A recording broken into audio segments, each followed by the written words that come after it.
warahmatullahi wabarakatuh. Perkenalkan, nama saya Muhammad Daniel dari kelas PM 2021C dengan NIM 21030174059. Jadi pada kesempatan kali ini saya akan menjelaskan tentang teorema 11.4. Untuk lebih detailnya, mari kita langsung masuk ke pembahasannya. Oke, bismillahirrahmanirrahim. Di sini saya akan menjelaskan tentang teorema 11.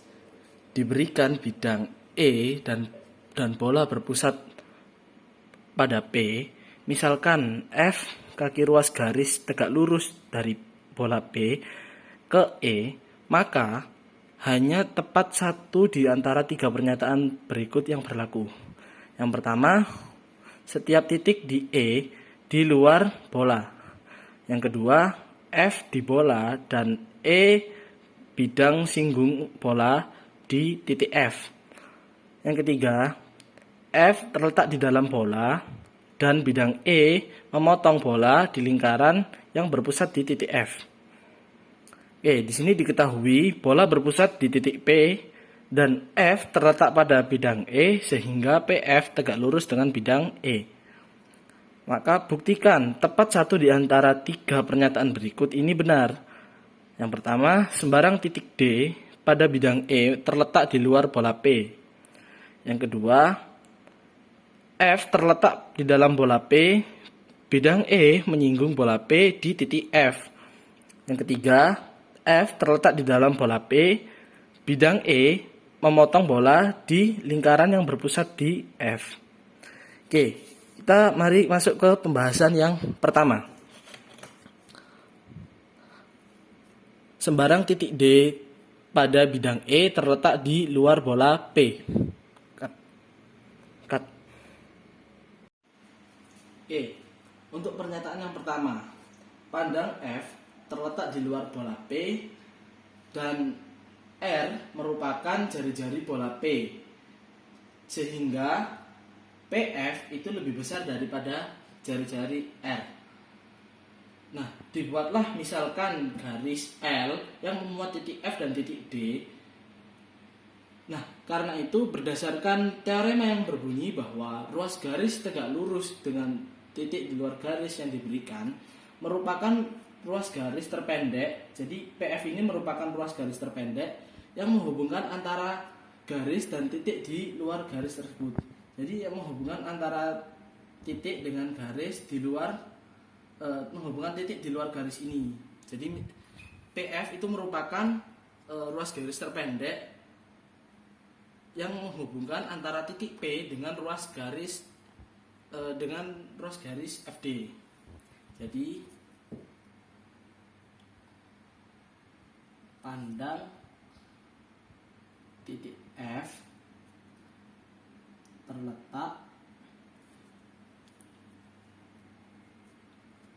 di luar bola P dan R merupakan jari-jari bola P, maka PF lebih besar dari R atau lebih besar dari jari-jarinya. Kemudian dibuatlah ruas garis L ini. Dibuatlah misal garis L pada bidang E yang memuat titik F dan juga titik D. Titik F dan titik D. Nah, berdasarkan teorema yang berbunyi bahwa ruas garis tegak lurus dengan titik di luar garis yang diberikan merupakan ruas garis terpendek yang menghubungkan garis dan titik di luar garis tersebut. Jadi berdasarkan teorema yang berbunyi bahwa ruas garis tegak lurus dengan titik di luar garis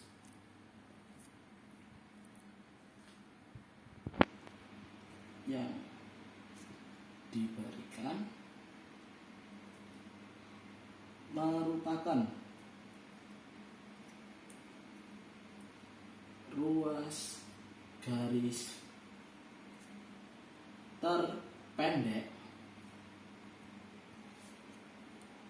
yang menghubungkan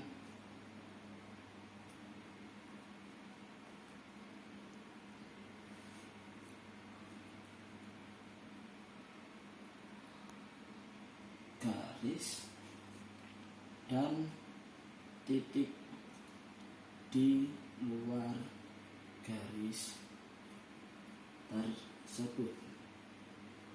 Jadi teman-teman, ruas garis PF adalah ruas garis terpendek yang menghubungkan antara garis L dengan titik P yang berada di luar garis L.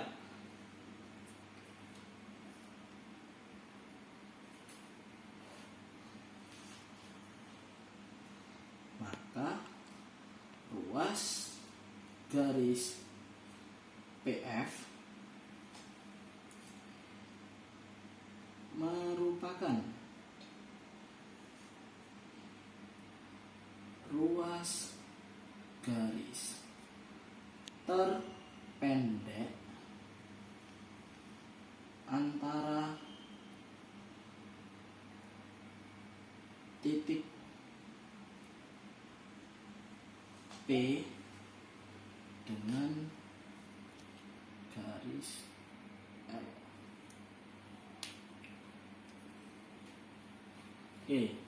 Jika D adalah sembarang titik di garis L yang berada pada bidang E, jika D adalah sembarang titik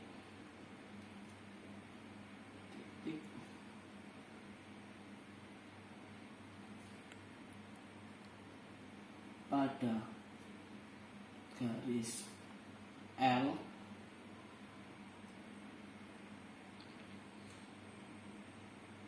pada bidang E, yang tentunya D dan F itu bukan titik yang sama. Jadi titik D merupakan titik sembarang D merupakan sembarang titik pada garis L. Selain terletak di sembarang garis L ini, namun juga merupakan titik yang berbeda dengan titik F ini tadi. Jika D adalah sembarang titik pada garis L dan terletak pada bidang E, selain titik F, maka panjang ruas garis PD itu akan lebih besar daripada ruas garis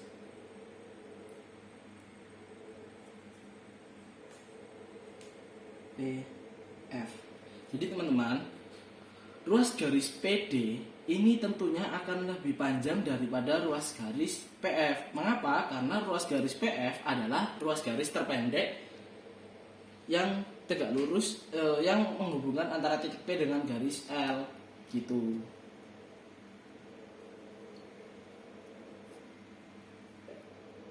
Oleh karena itu jika D ialah sembarang titik lain pada bidang E, Jadi oleh karena itu jika D itu sembarang titik pada bidang E,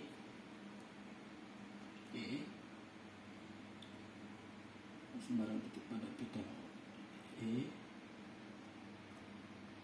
selain titik F,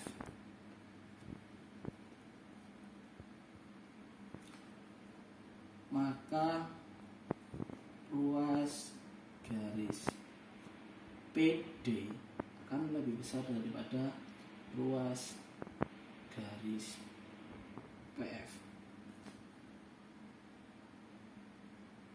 Jadi ketika D ini terletak pada bidang E dimanapun yang pada bidang E selain pada titik F, maka ruas garis PD itu akan ruas garis PD gini, teman-teman.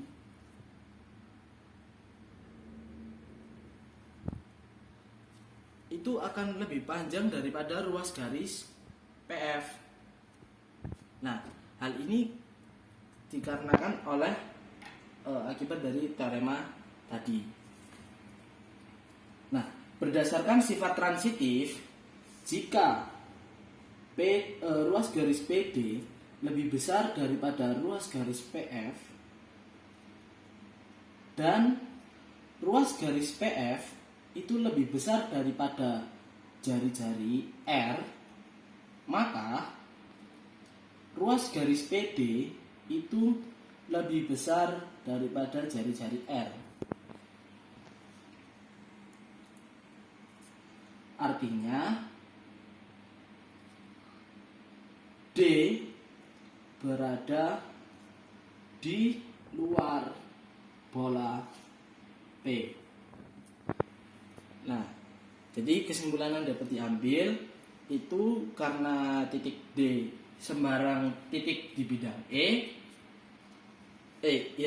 mohon maaf teman-teman, titik D itu sembarang titik di bidang E dan ruas garis PF itu lebih pendek daripada ruas garis PD, yang artinya ruas garis PD ini lebih panjang daripada ruas garis PF, dan ruas garis PF itu lebih panjang daripada R atau jari-jari R, maka ruas garis PD itu akan lebih besar daripada jari-jari R, sehingga semua titik D pada bidang E itu akan berada di luar bola. Artinya titik D berada di luar bola P.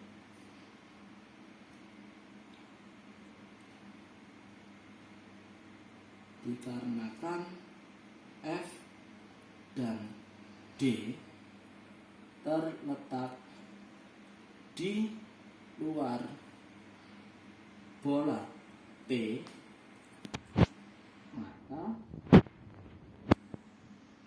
dapat disimpulkan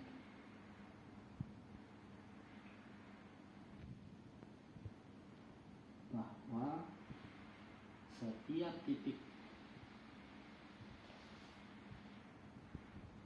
pada bidang E berada di luar bola P. Oke, untuk pernyataan kedua atau untuk kondisi kedua, F terletak pada bola P dan E menyinggung bola P di titik F. Oke.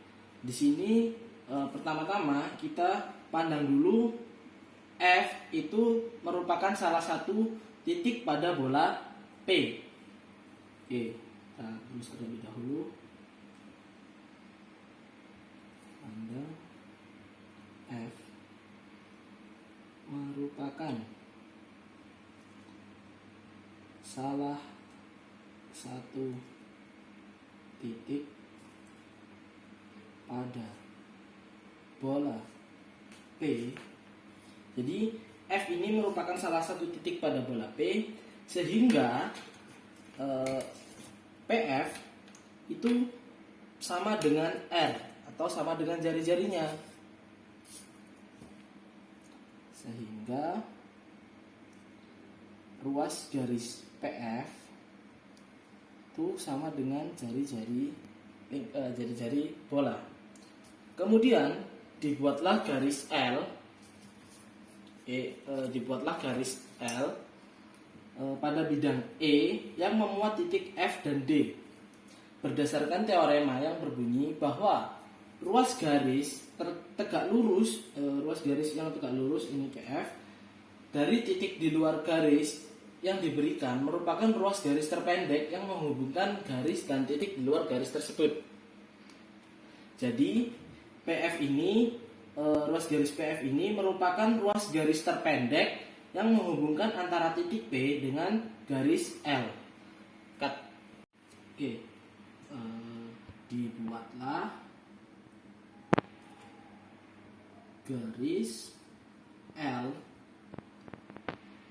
pada bidang E yang memuat titik F dan D. Berdasarkan teorema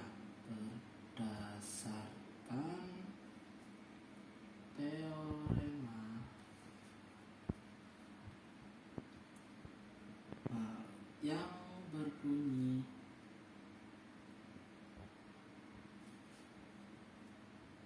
bahwa ruas garis tegak lurus dari titik di luar garis yang diberikan merupakan ruas garis terpendek yang menghubungkan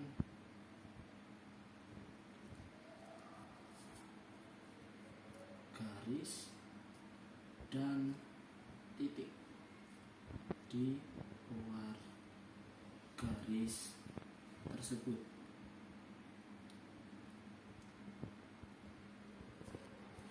Nah, berdasarkan teorema tersebut, maka ruas garis PF itu adalah ruas garis terpendek yang menghubungkan antara garis L dengan titik P. Maka ruas garis PF merupakan ruas garis terpendek antara garis L dan titik P. Nah,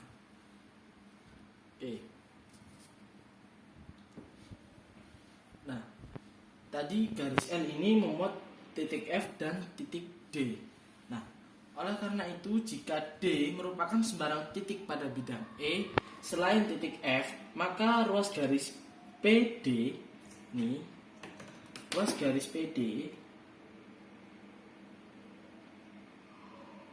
itu akan lebih panjang daripada ruas garis PF. Oleh karena itu, jika D merupakan sembarang titik pada bidang E selain titik F, maka ruas garis PD lebih besar daripada ruas garis PF. Nah,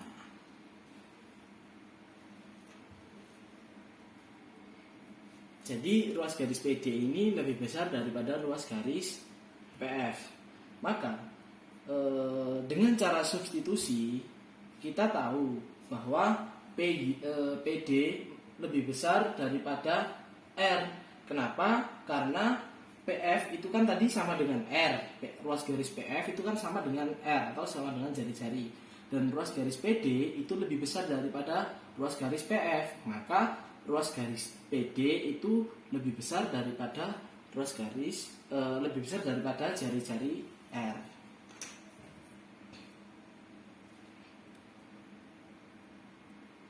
Karena ruas garis PF itu sama dengan jari-jari, maka dengan cara substitusi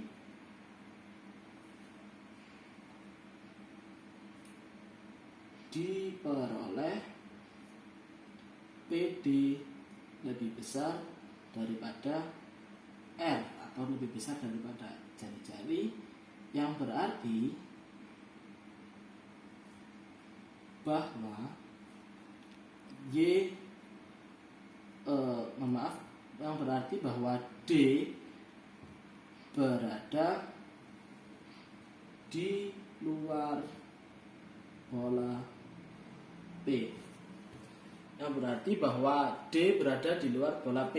Jadi karena PF itu tadi lebih kecil daripada PD atau PD itu lebih besar daripada PF, yang dimana PD itu juga lebih besar daripada R. Nah, F tadi kan terletak pada bola. Jadi kalau PD itu titik D itu lebih jauh, jika PF itu lebih kecil dan PD itu lebih besar, maka otomatis titik D itu berada di luar bola P. Sehingga titik-titik yang lain pada bidang E selain titik F itu akan terletak di luar bola. Nah, maka berdasarkan definisi bidang singgung, yaitu bidang yang memotong sebuah bola tepat pada satu titik, maka bidang E itu akan menyinggung bola P, maksud saya itu menyinggung bidang E itu akan menyinggung bola P pada titik F. Jadi sehingga titik pada bidang E selain F terletak di luar bola. Maka berdasarkan definisi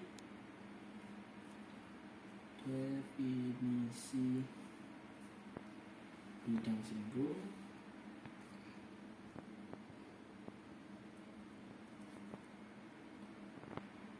bidang yang memotong sebuah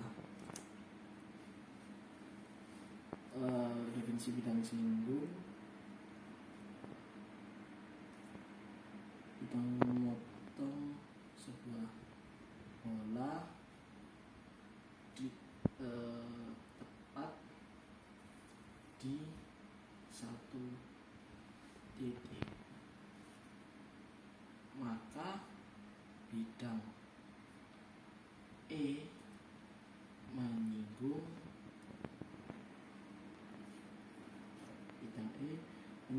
bola P di titik F. Jadi kesimpulannya adalah bidang E menyinggung bola P di titik F. Oke, untuk kondisi ketiga atau kasus ketiga. Jadi di sini akan membuktikan bahwa ada bidang E itu memotong bola P pada lingkaran yang berpusat pada F.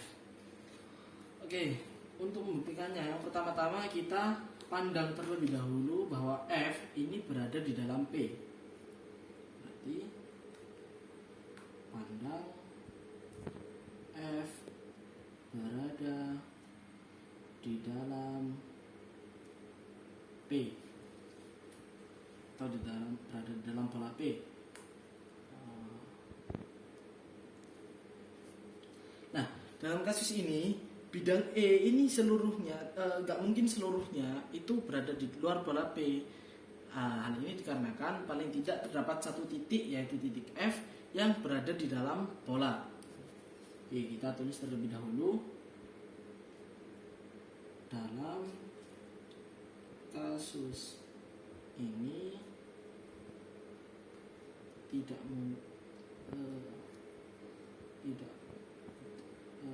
E tidak mungkin seluruhnya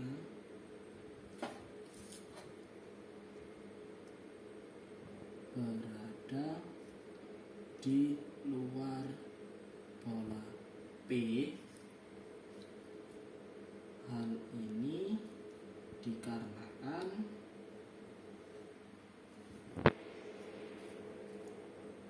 paling tidak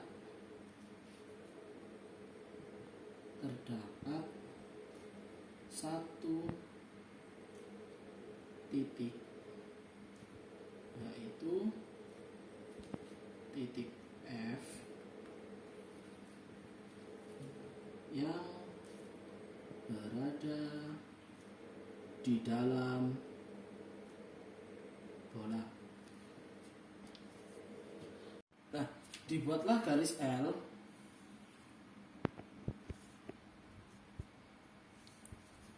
yang memuat titik F pada bidang E. Nah, kemudian berdasarkan teorema yang berbunyi, jika sebuah garis di bidang saling tegak lurus dengan maka bidang tersebut akan memuat setiap garis yang tegak lurus dengan garis itu di titik potongnya. Jadi bidang E ini akan memuat garis-garis yang tegak lurus dengan ruas garis PF ini.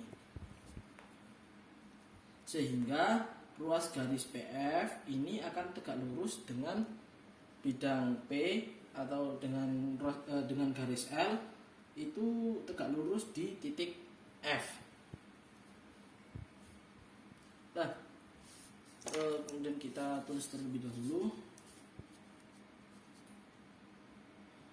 Dibuatlah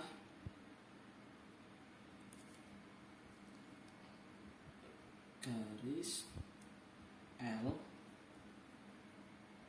yang memuat titik F di bidang E. Kemudian berdasarkan teorema yang berbunyi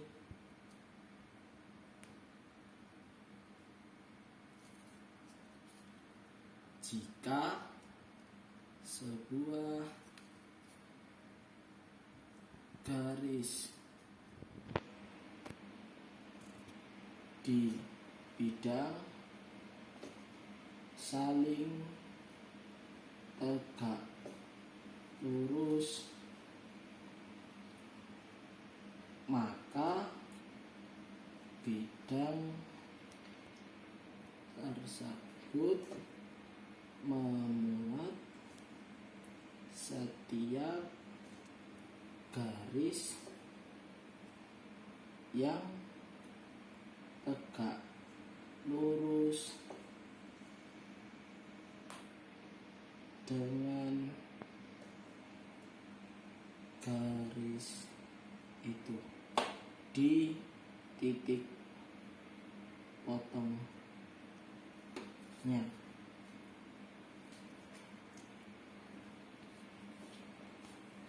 Nah, sehingga dapat kita simpulkan bahwa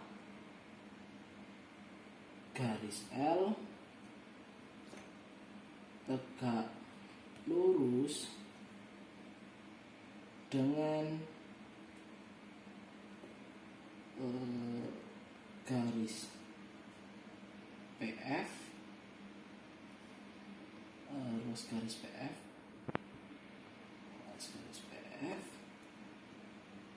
di titik F. Nah, berdasarkan fakta yang ada bahwa bola ataupun lingkaran tidak mungkin bahwa ujung dari 3 jari-jari atau lebih yang berbeda tidak akan bisa membentuk kolinier, sehingga garis L tidak mungkin memotong bola di 3 titik. Nah, maka garis L memotong bola itu maksimal di 2 titik, misal di titik D dan di titik N. Oke, kita tulis terlebih dahulu di sini berdasarkan fakta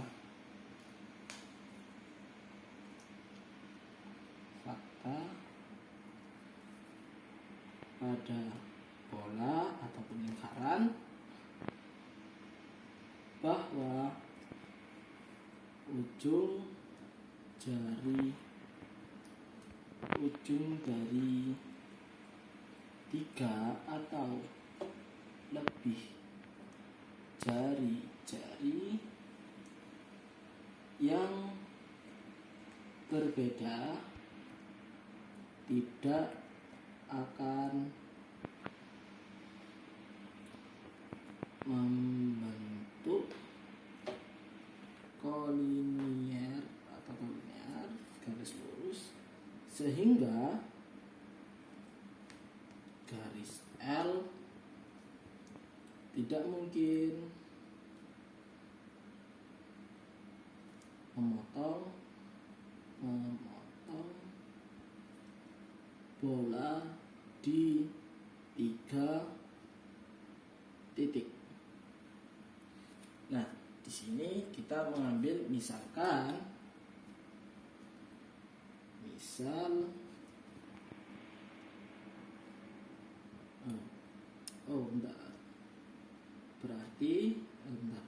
berarti maksimal garis L memotong bola di 2 titik, misal titik D dan titik N. Nah, ruas garis PD itu merupakan jari-jari bola. Ruas garis PN juga merupakan jari-jari bola, sehingga dapat disimpulkan bahwa ruas garis PD dan ruas garis PN itu adalah sama dan kongruen.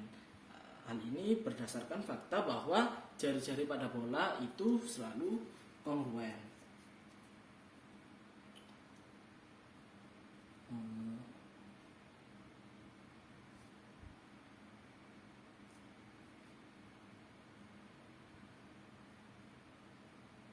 Ruas garis PD dan ruas garis PN itu merupakan jari-jari bola P, sehingga ruas garis PD kongruen dengan ruas garis PN. Oke, dengan hal itu maka kita dapat membuat segitiga siku-siku di sini. Jadi segitiga siku-sikunya adalah ketika ini segitiga siku-siku PF yang terbentuk dari segitiga ada 2 segitiga siku-siku, yaitu segitiga PDF dan segitiga PNF. Oke.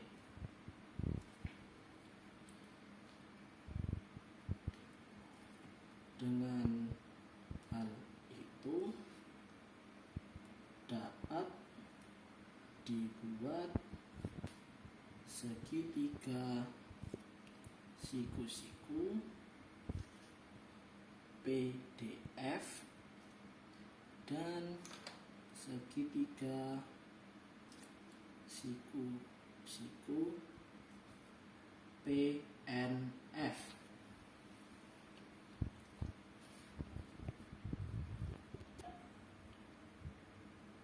Yang berhimpit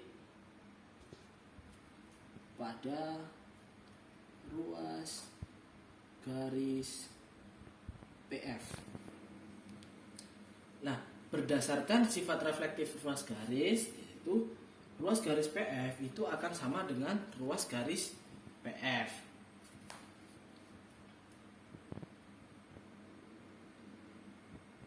Sehingga di sini kita akan bisa menggunakan kongruensi segitiga. Dengan itu dapat dibuat segitiga siku-siku PDF dan siku-siku PNF yang berhimpit pada ruas garis PF. Nah, berdasarkan sifat reflektif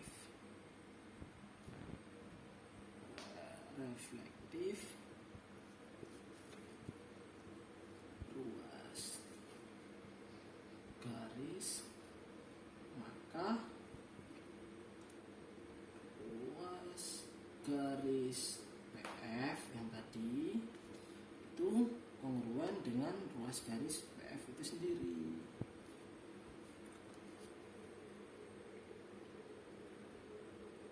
Dan ruas garis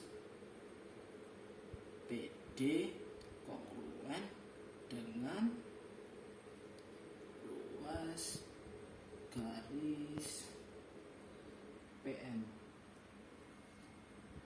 Ruas garis PD itu akan kongruen dengan ruas garis PN. Maka berdasarkan teorema hipotenusa kaki yang berbunyi, jika diketahui kesesuaian antara dua segitiga siku-siku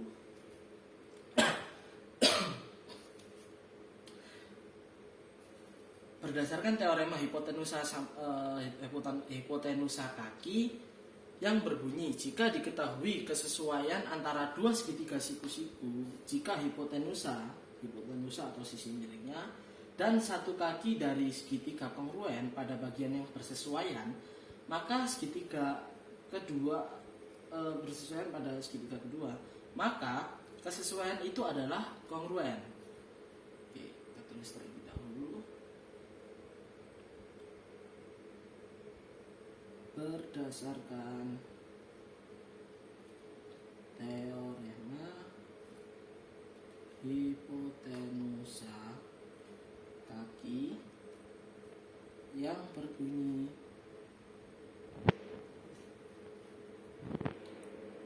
jika diketahui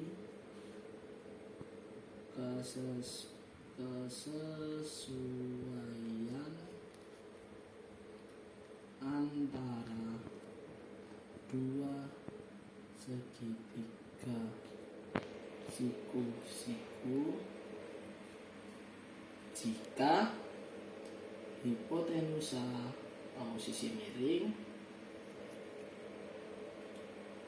dan satu kaki dari segitiga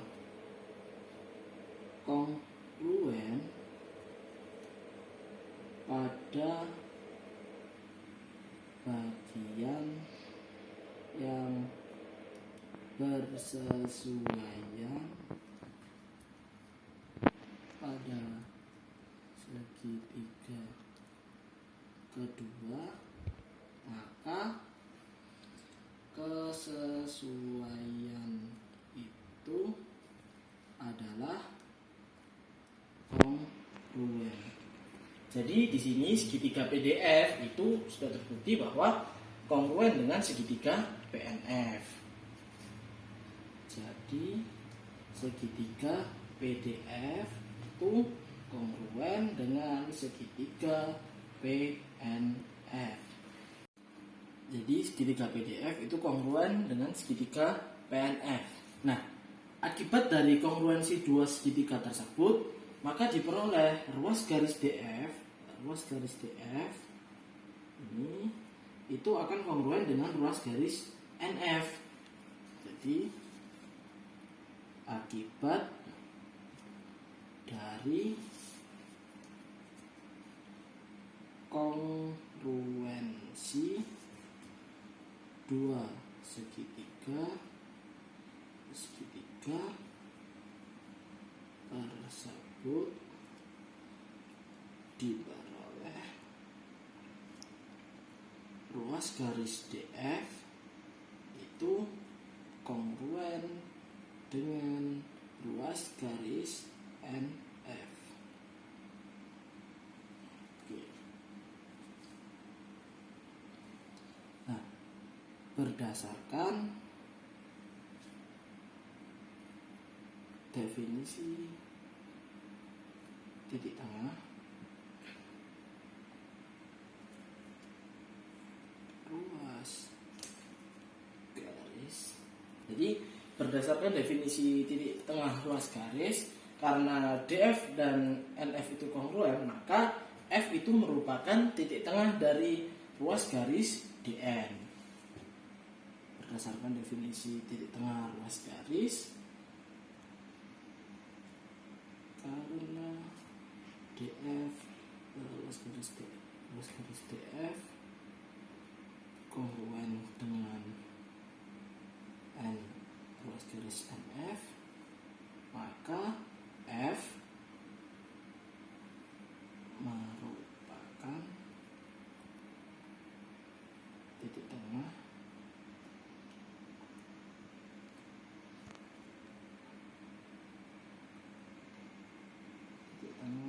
dari DN. Nah, selain itu berdasarkan definisi ruas garis itu juga, maka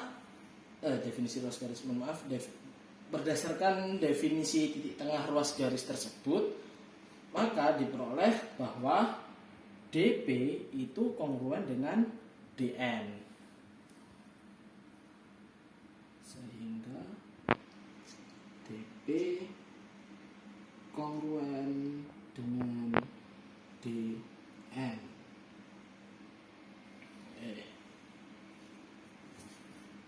Jadi jika mengambil sembarang titik perpotongan antara bola P dengan tak hingga garis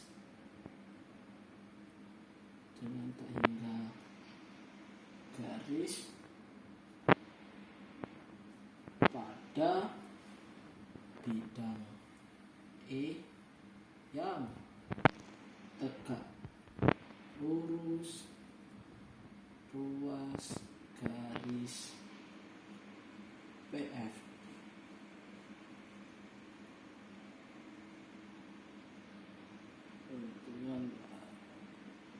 Oke, jadi jika mengambil sembarang titik perpotongan antara bola P dengan tak hingga garis pada bidang E yang tegak lurus dengan ruas garis PF, maka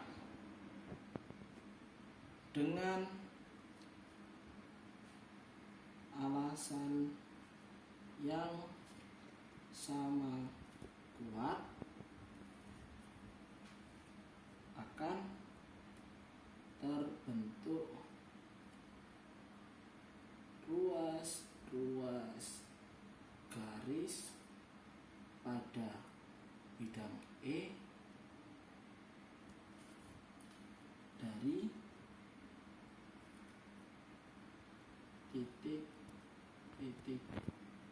perpotongan itu ke titik F. Jadi teman-teman, maksudnya itu jika kita mengikuti langkah-langkah yang tadi, maka akan dapat terbentuk itu tak hingga garis yang sama dengan garis L itu pada bidang P. Jadi nanti itu akan ada tak hingga ruas garis yang berjarak sama, yang dengan panjang yang sama seperti D, dengan panjang yang sama dengan DN, itu akan ada tak hingga ruas garis yang sama panjangnya dengan DN dengan pusat F. Gitu. Nah, jadi di sini tadi, jadi jika mengambil sembarang titik perpotongan antara bola P dengan tak hingga garis pada bidang E yang tegak lurus ruas garis PF, maka dengan alasan yang sangat kuat akan terbentuk ruas garis pada bidang E dari titik-titik perpotongan itu ke titik F yang panjangnya selalu sama. Oleh karena itu, himpunan sembarang titik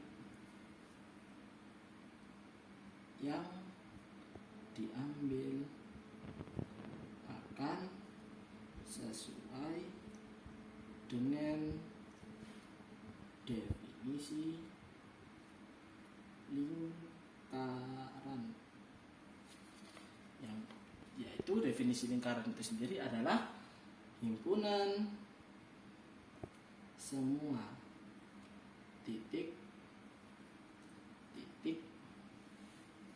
yang sebidang, pada konsep kali ini yaitu bidang E, sebidang